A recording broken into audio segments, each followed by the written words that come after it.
Telangana assembly ఆవరణలో మహాత్మా జ్యోతిరావు పూలే విగ్రహాన్ని ఏర్పాటు చేయాలని డిమాండ్ చేస్తూ కరీంనగర్లో ఎమ్మెల్సీ కవిత ఆధ్వర్యంలో రౌండ్ టేబుల్ సమావేశం నిర్వహించారు. ఈ సందర్భంగా పలు సంఘాలు నాయకులు పాల్గొన్నారు.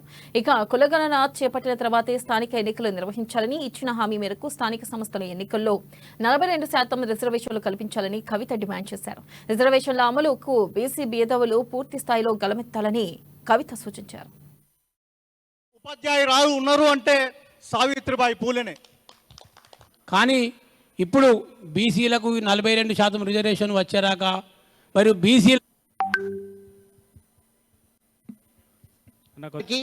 కరీంనగర్ మేయర్ సునీల్ రావు గారికి అందరికీ ఆదర్శనీయులు శ్రీమతి తెలంగాణ రాష్ట్ర అసెంబ్లీలో మహాత్మా జ్యోతిరావు పూలే విగ్రహాన్ని ప్రతిష్ఠించాలనేటటువంటి డిమాండ్తోని భారత్ జాగృతి యునైటెడ్ పూలే ఫ్రంట్ ఆధ్వర్యంలో అన్ని జిల్లాలలో కూడా రౌండ్ టేబుల్ సమావేశాలు ఏర్పాటు చేయడం జరిగింది.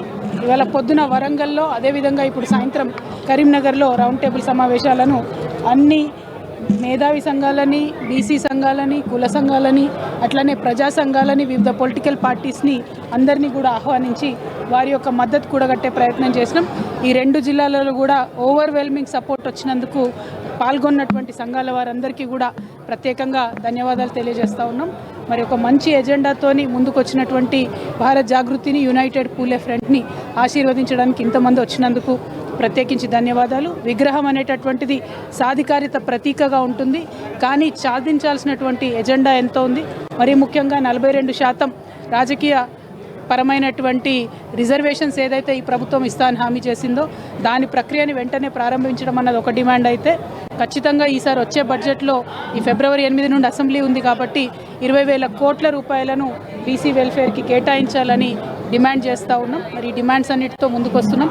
ప్రభుత్వం త్వరితగతిన వీటి మీద పాజిటివ్గా రెస్పాండ్ అవుతుందని అనుకుంటా ఉన్నాం. Thank you. జై తెలంగాణ.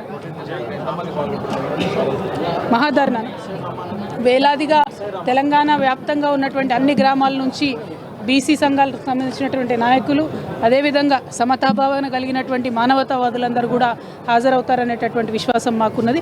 పెద్ద ఎత్తున జరిగేటటువంటి ఈ మహాధర్నా మరి పరిణామంగానన్నా ఖచ్చితంగా ఏప్రిల్ 11వ తారీఖు లోపల ఒక మంచి ప్రకటన ప్రభుత్వం నుంచి వస్తుందని చెప్పి మేము భావిస్తాం. Thank you. తెలంగాణ రాష్ట్ర అసెంబ్లీలో